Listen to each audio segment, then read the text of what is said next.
નમસ્કાર વિદ્યાર્થી મિત્રો, આ વિડિયો લેક્ચરની અંદર આપણે નક્કર અવાહક ગોળાના લીધે ઉદ્ભવતા વિદ્યુત ક્ષેત્રની વાત કરવાના છીએ। જ્યારે અવાહક નક્કર ગોળા પર વિદ્યુતભાર આપવામાં આવે ત્યારે સમગ્ર વિદ્યુતભાર જે છે એ સમગ્ર ગોળાની અંદર વહેંચાઈ જશે। એટલે નક્કર અવાહક ગોળા માટે વિદ્યુતભારનું કદ વિતરણ આવશે, બરાબર। અને એની અંદર વ્યાખ્યાયિત થશે કદ ઘનતા, એટલે કે એકમ કદ દીઠ વિદ્યુતભાર।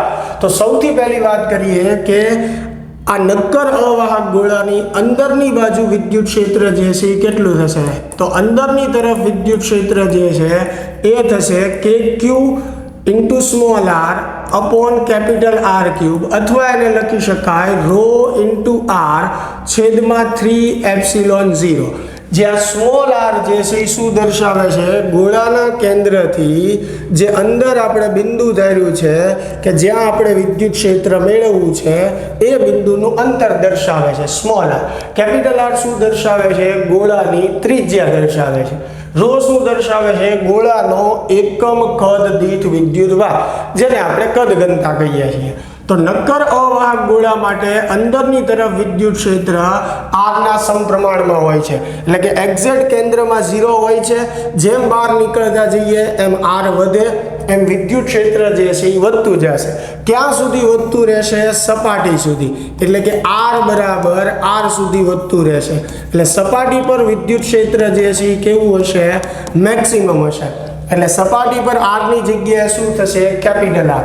તો આ સૂત્રની અંદર તમે સ્મોલ r ની જગ્યાએ કેપિટલ R જે છે એ મૂકી દેશો સ્મોલ r ની જગ્યાએ, તો સૂત્ર બની જશે KQ અપોન r², અથવા એને લખી શકાય ρr અપોન 3ε0, જે મેક્સિમમ મળે છે આપણને સપાટી પર। ત્યારબાદ જો સપાટીથી આગળ હજી વધીએ તો ગોળાની બહારની તરફ થઈ ગયું।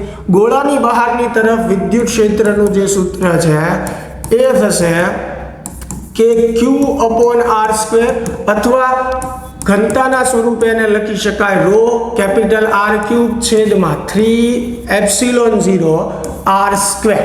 કેપિટલ R ને સ્મોલ r શું છે મેં કીધેલું છે, સ્મોલ r જે છે એ કેન્દ્રથી બહારની તરફ જે આપણે બિંદુ ધાર્યું છે એનું અંતર દર્શાવે। તો બહારની તરફ આપણે જોઈ શકીએ કે અંતરના વર્ગના વ્યસ્ત સંબંધમાં છે।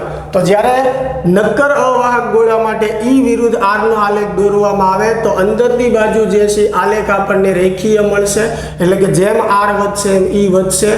સપાટી પર r બરાબર કેપિટલ R માટે મેક્સિમમ ક્ષેત્ર બનશે, અને સપાટીથી આગળ જતા વિદ્યુત ક્ષેત્ર અંતરના વર્ગના વ્યસ્ત સંબંધમાં છે, એટલે વિદ્યુત ક્ષેત્ર જેમ r વધે તેમ ઘટતું જશે। તો ખાસ MCQ માટે આ મુદ્દાઓ યાદ રાખશો। મળીએ હવે નેક્સ્ટ લેક્ચરમાં।